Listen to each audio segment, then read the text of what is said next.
엄마, 거긴 화장실이 아니에요. 나는 외쳤지만 이미 엄마는 거실 한복판에서 주저앉아 있었어요. 그 순간 내 입에서 말이 이상하게 나왔어요. 혀가 꼬이고 숨이 막혔지요. 남편이 놀라서 나를 부축할 때 나는 깨달았어요. 이제는 나도 누군가의 돌봄이 필요한 사람이 되어버렸다는 것을요. 낯선 땅에서 피어난 눈물과 희망의 이야기. 이민 스토리는 한인 이민자들의 감동 실화를 바탕으로 합니다. 시어머니는 고요히 눈을 감으셨어요.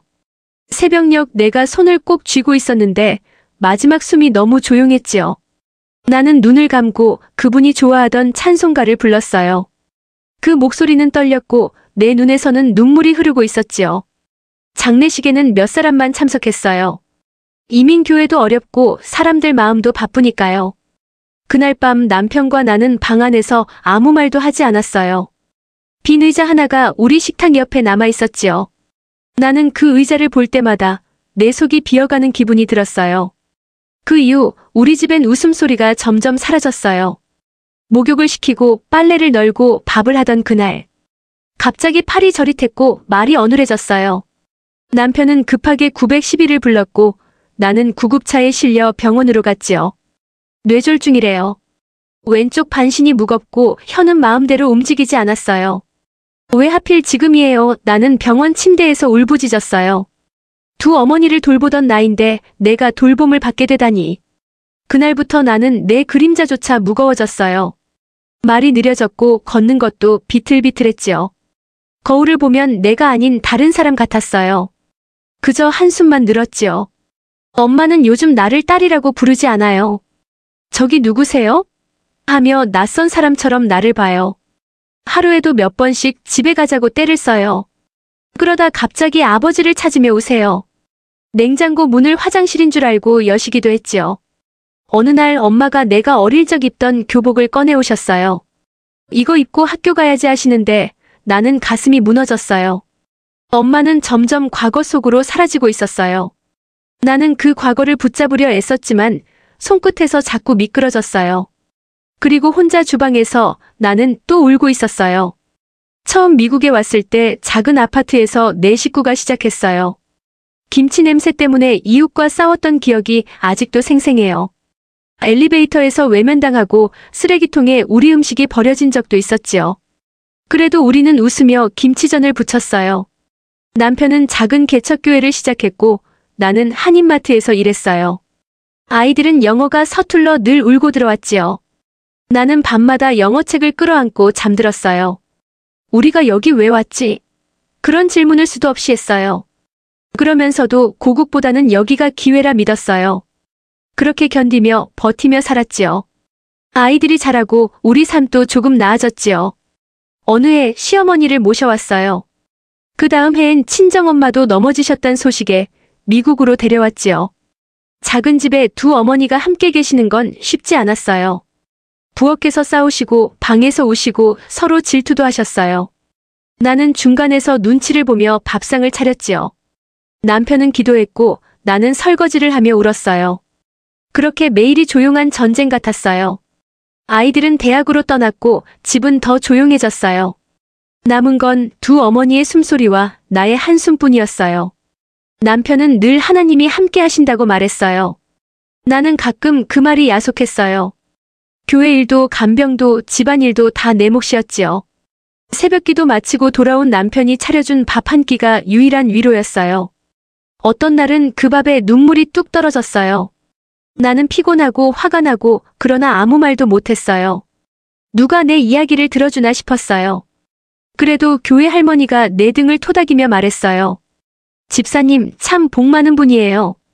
그 말에 나는 또 웃으며 고개를 끄덕였지요. 시어머니는 단정했고 친정엄마는 자유로운 분이셨어요.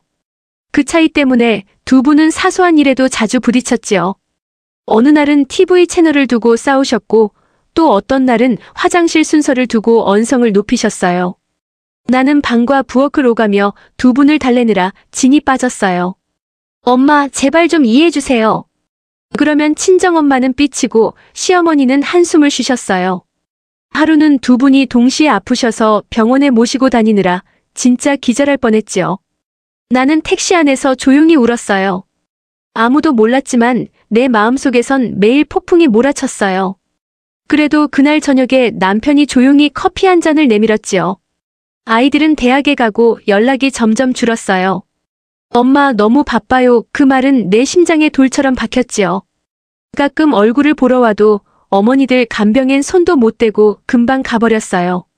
한 번은 큰아이가 이렇게 말했어요. 엄마, 왜 두 분을 꼭 집에서 모셔야 해요? 나는 말문이 막혔지요. 그 말이 틀린 건 아니지만 나를 부정당한 느낌이었어요. 나도 언젠간 너희처럼 나약해질 텐데. 그 생각에 나는 잠든 아이 방에 조용히 들어가 오래도록 앉아 있었지요. 그저 말없이 등을 바라보며 눈물을 삼켰어요. 거울 앞에 섰을 때 나는 나를 몰라봤어요. 뺨은 축 처졌고 말은 어눌했고 한쪽 발은 자꾸 끌렸지요. 한때 동네 엄마들 사이에서 열심히 살던 내가 이제는 간병인조차 불편해하는 몸이 되었어요. 욕조 청소를 하다 넘어진 날 나는 바닥에 누워 그만하고 싶다고 처음으로 중얼거렸어요. 그 말을 스스로 들은 순간 나는 깜짝 놀랐어요. 정말 포기하고 싶은 걸까? 아니, 나는 아직도 사랑하고 있었어요. 어머니도 남편도 이 삶도. 그래서 다시 몸을 일으켰고 기어이 닦았지요. 그날 밤 나는 남편 손을 잡고 처음으로 고백했어요. 나 무서워요. 그날 친정엄마는 새벽에 집을 나가셨지요. 대문은 잠가두었는데 어떻게 나가셨는지 지금도 몰라요. 나는 새벽 5시에 일어나 텅 빈 침대를 보고 소리를 질렀어요. 경찰에 신고하고 남편과 함께 온 동네를 돌았어요. 엄마는 결국 공원 벤치에서 벌벌 떨고 있었어요. 옷도 제대로 못 입고 속옷 차림이었지요. 여기가 우리 집 아니야? 하며 나를 못 알아보셨어요. 그 장면을 보는데 나는 다리가 풀려 주저앉았어요. 그제서야 나는 인정했어요. 이젠 집이 엄마 마음 안에 없다는 걸요. 엄마의 치매는 빠르게 깊어졌고 나는 더는 혼자 감당할 수 없었어요. 남편이 제안했지요. 하루 몇 시간씩 돌봄센터를 이용해보자. 처음엔 죄책감에 마음이 무거웠어요. 하지만 엄마가 그곳에서 편하게 앉아 그림을 그리고 노래하는 걸 보았을 때 나는 안도했어요. 이제야 나도 엄마도 조금은 쉴 수 있겠구나 싶었지요. 남편은 매일 나를 병원에 데려다주고 돌아와서는 집안일을 도와줬어요. 여보, 당신이 아플 땐 내가 간병인이야. 그 말이 어찌나 고맙던지요. 나는 예전처럼 부지런하진 않지만 느리게라도 걷고 있어요. 이젠 모든 걸 완벽하게 하려 하지 않아요. 그저 하루하루 숨 쉬며 살아가는 걸로 충분하다고 생각해요. 이민자의 삶은 고요한 전쟁 같아요.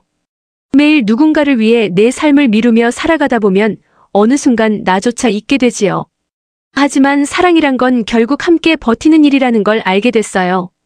두 어머니의 손을 잡았던 그 순간들이 지금은 내 인생의 자랑이 되었어요. 누구보다 평범했지만 누구보다 치열하게 살았다고 말할 수 있어요. 남편의 묵묵한 기도와 손길이 없었다면 나는 무너졌을지도 몰라요. 여러분, 너무 애쓰고 있는 자신을 한번 안아주세요.